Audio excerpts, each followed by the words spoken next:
AIDS, the physical impact of the disease, is deadly. Its emotional impact can be almost as devastating. The victims of this disease are not strange, unusual zombies off in a corner somewhere. They're people very much like all of us, with lives, hopes, families, and dreams that are just being shattered by this disease. Good evening. I'm Dr. Timothy Johnson, and this is Nightline. Priscilla Diaz is one of the growing number of women who have contracted AIDS, a disease that not only destroys its victims, but tears their families apart. Tonight, we hear about one courageous woman who chose to give her children away and face death alone.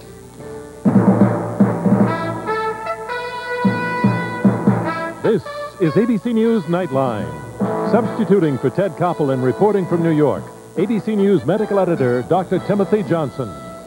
If you are like most Americans, you are probably tired of hearing about AIDS, at least until something really new comes along. What you are about to see is not just another AIDS story. It is really a story about all of us, about human despair and courage. It is also a story that calls upon all of us as a society to consider how we are going to react to those among us, especially children, who are rendered helpless by the devastation wrought by AIDS.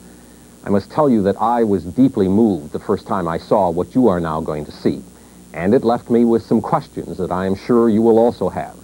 The story of Priscilla Diaz was filmed 4 weeks ago here in New York. When we are done watching it, we will talk with the physician who takes care of her. But first, here is Nightline correspondent Jed Duval. Priscilla Diaz treasures these snapshots of the good days, the first birthday of her firstborn, Milton. These photos, which Diaz keeps with her, show her as a strong, healthy, attractive young woman. Born in Puerto Rico, she became a practical nurse and the mother of 4 children. Jasmine, now 7, is her little girl. She looks like me, just like me. I was like her when I was a little girl. Same. A year and a half ago, Priscilla Diaz became terribly sick. It was discovered that she is dying of AIDS. From the very beginning, all of us were very struck by her will to live. And her will to live, I think, was primarily directed in caring for her children and making sure they were going to be appropriately cared for. And every time we'd talk to her, she'd say, and ask her what she wanted us to do, she would say, well, I'm not ready to die yet. I'm not ready to come in the hospital. I don't want to do this. She was not ready to die, not until she could make certain that there were arrangements for the care of the children. Milton went to live in Puerto Rico with relatives.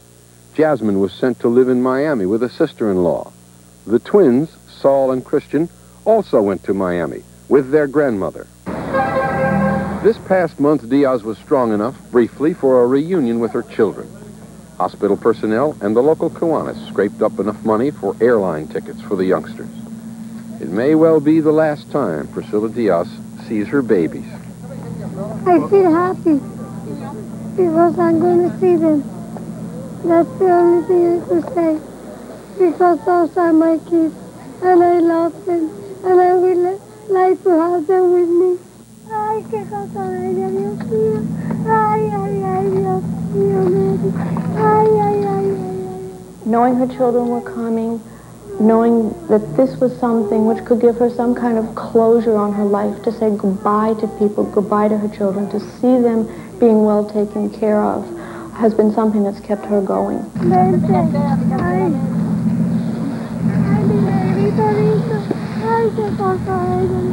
Certainly seeing her children was the most important thing and gave her tremendous joy. But also the fact that so many people had cared enough about her, regardless of her disease, regardless that she had AIDS, that people had gone out of their way to make her life mean more by bringing all those children together, was extremely gratifying. Dr. Carol Harris is a specialist in infectious diseases. For the past 5 years, she has worked at the Bronx Municipal Hospital Center with AIDS victims. ¿Cómo tú te sentiste cuando tuviste tu mamá? For the youngest ones, the twins, Jasmine is the translator. You happy?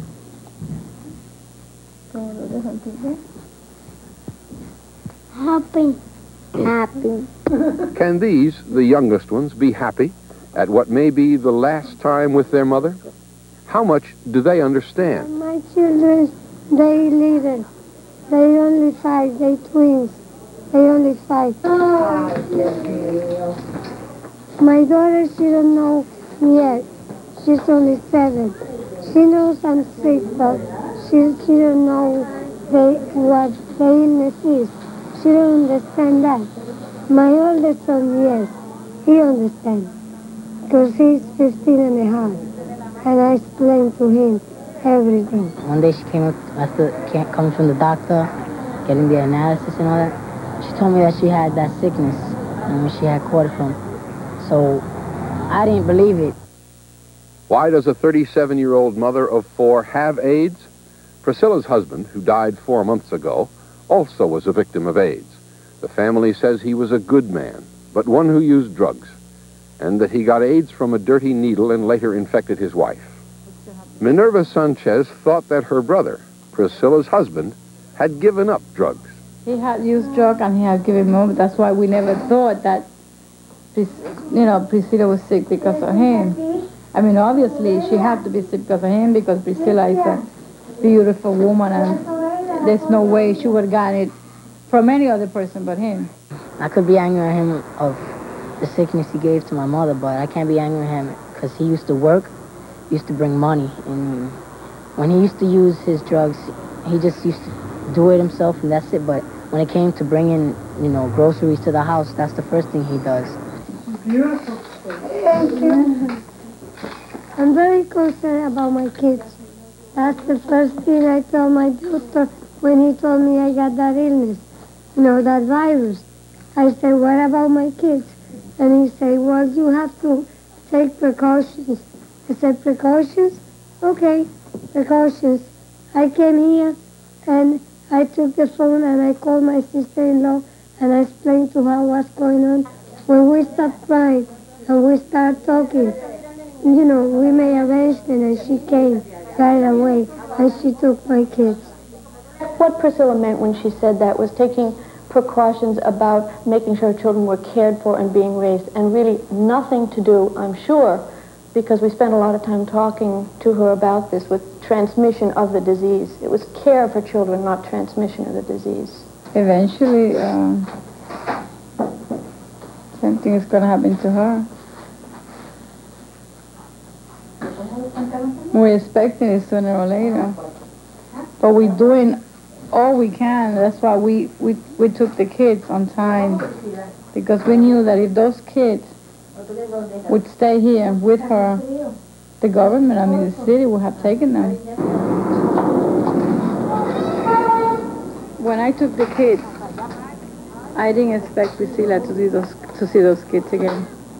Because the way she looked when I left. So thanks to God, she was able to see her kids, which I think was a dream, to see those kids again. Bye.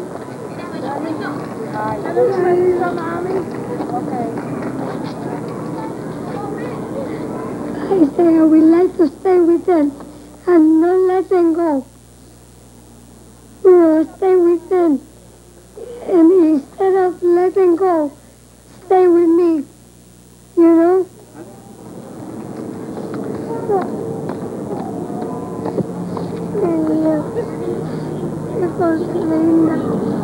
Every single one of these cases is an enormous personal tragedy.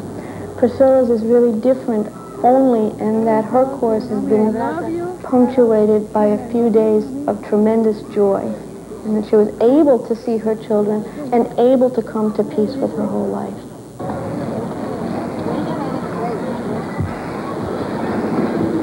The reunion has a cost. Diaz is weak and drawn, her temperature 104. She has said goodbye to the 3 young ones. It remains to bid Milton farewell.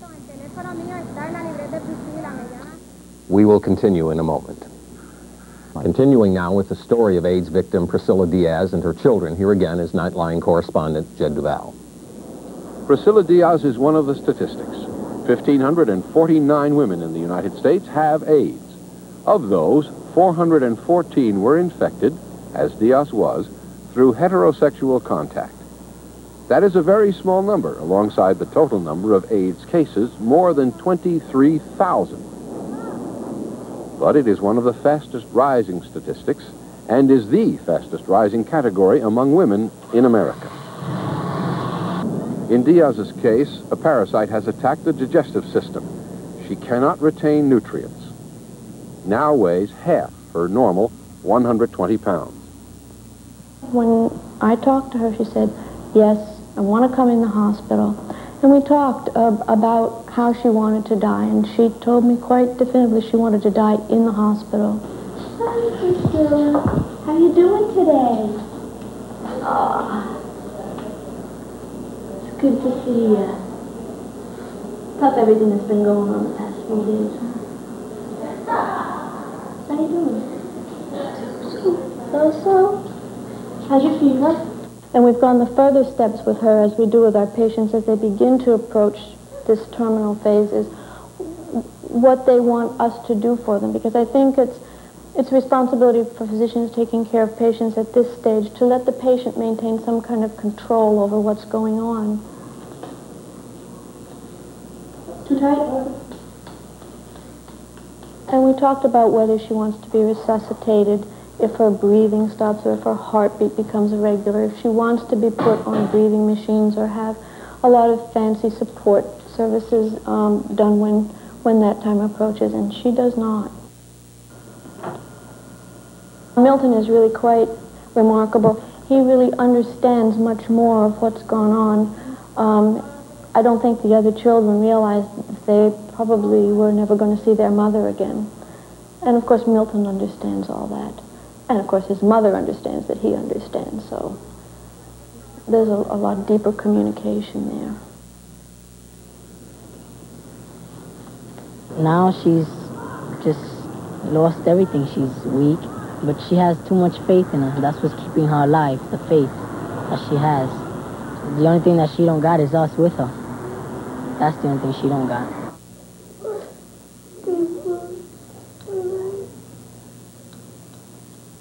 And I pray for my kids and for everybody. And I got a lot of faith. That's right. See, that's what got me here, my faith.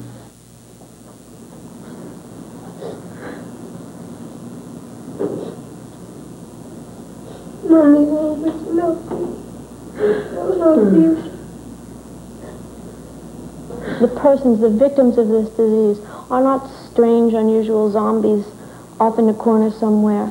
They're people very much like all of us, with lives, hopes, families, and dreams that are just being shattered by this disease.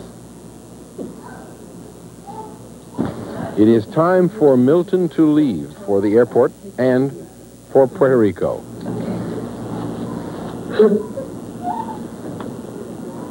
She faced life with tremendous courage and always thought not of herself, but of her family and other people. She wanted this story told. She wanted this story told so that people would recognize what happened to her and hopefully learn from it.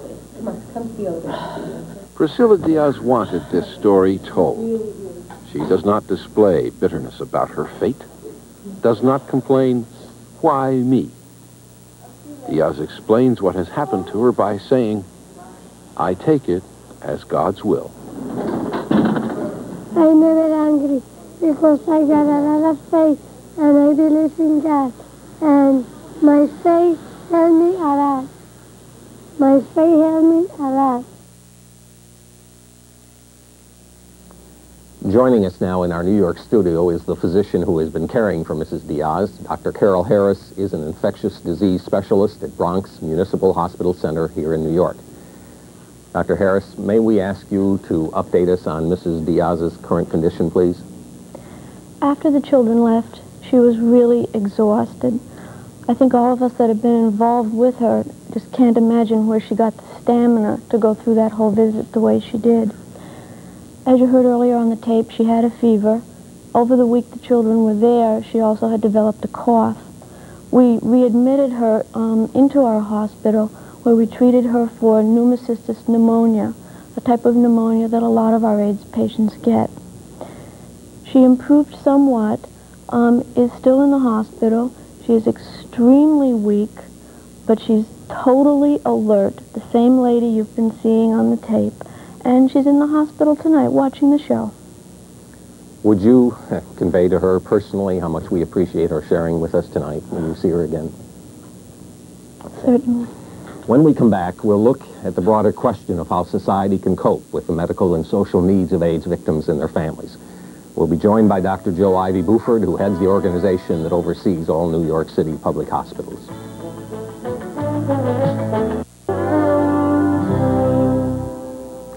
Joining us now in our New York studios is Dr. Joe Ivy Buford, president of the New York City Health and Hospital Corporation, the system that includes all New York City public hospitals, a system which has probably had to deal with as many AIDS cases as any healthcare system in the nation. Dr. Buford, can you give us a thumbnail sketch that will make us feel the impact of AIDS patients on the healthcare and hospital system of a city like New York? Yes, we are 11 acute care hospitals and 4 long-term care facilities. And we have seen the growth of AIDS patients in our system from March of 1985, in which there were 140 inpatients on any given day throughout our system, to July of this year, in which there are over 270 on any given day. And we believe that for every inpatient in the hospital, there are at least 5 outpatients getting care at one of our facilities. Can you describe a little bit the intensity of the care involved, even with one patient, let alone the numbers you are now citing? Well, there are 2 levels of intensity. I think one of the most important levels is that there's a tremendous drain on the resources of the healthcare system. These patients are very ill, especially the kinds of patients in the public hospitals who tend to be very predominantly IV drug abusers. They tend to have the more complicated infections and require more intensive care, more drug use, more tests, more studies, and stay longer in the hospital.